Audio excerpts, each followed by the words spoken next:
Did you know one of history's most powerful kings spent 7 years crawling on all fours eating grass like an animal? This is the shocking true story of Nebuchadnezzar II.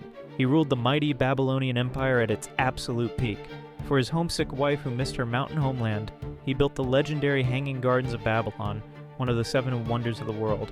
His armies conquered Jerusalem, destroyed Solomon's temple, and dragged the Jewish people into exile. Babylon became the largest city on earth under his rule. But then something went terribly wrong. Ancient sources describe his complete mental breakdown.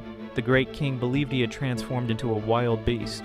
He abandoned his palace, crawled on hands and knees through fields, and ate grass for 7 long years.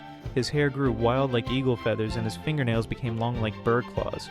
Archaeological evidence backs up this incredible story. His massive building project suddenly stopped mid-construction.